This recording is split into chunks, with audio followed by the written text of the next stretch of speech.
বললাম বড় শিরিক। দেখেন আল্লাহ রাব্বুল আলামিন বলছেন সূরা ইউসুফ 106 নম্বর আয়াত, ওমা ইউমিনু আকসারুহুম বিল্লাহ ইল্লা ওয়া হুম মুশরিকুন। যারা ঈমান এনেছে আল্লাহর প্রতি তারা অধিকাংশই মুশরিক। কেমন হলো কথা? আল্লাহ কি ভুল বললেন?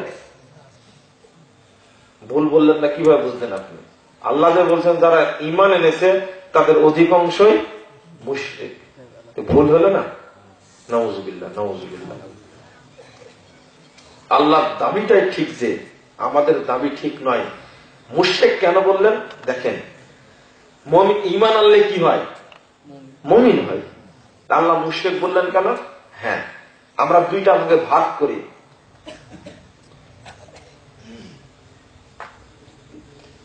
একটা ভাগ যারা প্রচলিত রাজনীতির সাথে জড়িত, এদের সংখ্যা কম না বেশি?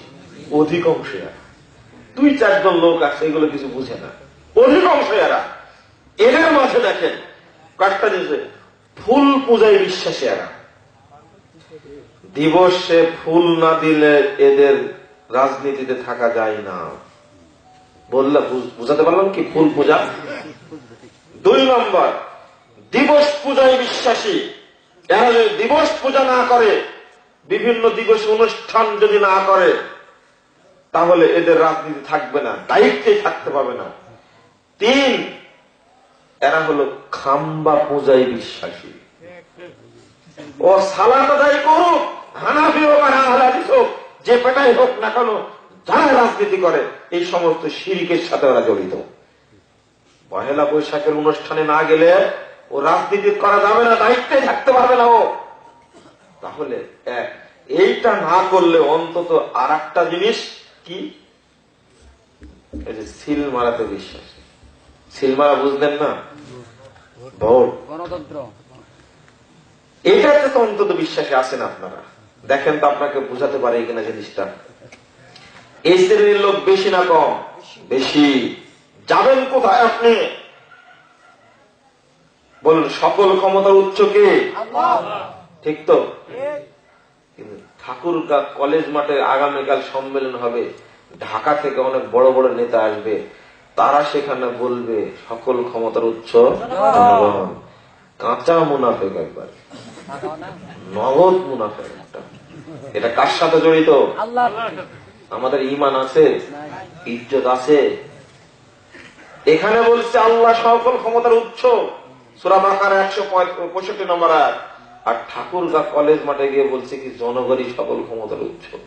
কত বড় মুনাফেক আপনি চিন্তা করতে পেরেছেন? হ্যাঁ, এরপরেও বলছে আমার ঈমান আছে, আর এটা সবাই আপনারা জড়িত। আপনারা যদি ঈমান আনা মানুষ হন, কখন এটা বলতে পারেন না।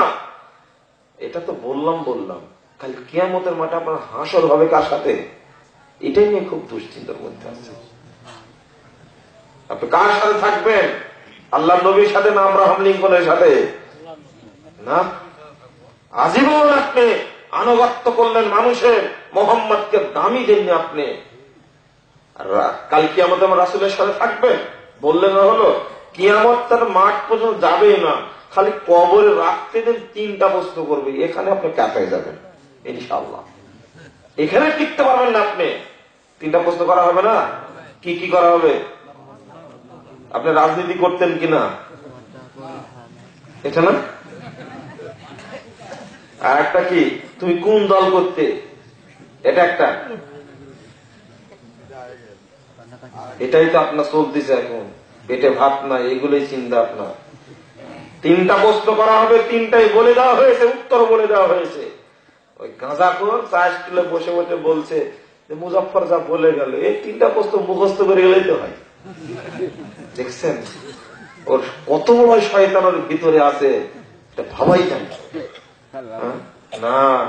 আপনার এই 2 নম্বরই মরার আগ পর্যন্ত, মরার পরে 2 নম্বরই নেই, এটাতে গেল। আপনি এখনই চিন্তা করুন আপনার নেতা কাল কিয়ামতের মাঠে কে হবেন। যদি হন মুহাম্মদ সাল্লাল্লাহু আলাইহি ওয়াসাল্লাম, কোনই সমস্যা নাই। কিন্তু মুহাম্মদ নেতা হতে হলে তার নির্দেশনা মানতে হবে। এখনই মানতে পারেন না আপনি? না। 2 নম্বর সাইডটা আমি এখানে যখন এই কথাগুলো বলবো, এটা শিরক, এটা বেদাত চলবে না। শিরকের কথা যখন বললাম, এগুলো প্রিন্সিপাল সাহেব, আপনার মেধা যতই, বুদ্ধি যতই থাকুক না কেন, আপনার কখনো ওই খাম্বার কাছে গিয়ে নীরবতা পালন করার সুযোগ নয়। আপনি মুসলমানের বাচ্চা, সুযোগ আছে এই। আপনি ঈমান রক্ষার সাথে বিরত থাকুন। আপনি যত বড় পণ্ডিত হন না কেন, কোরআন সুন্নাহর সামনে কোন আপনার পণ্ডিতের দাম নেই। যদিও পণ্ডিত পাড়া, কোনই দাম নেই।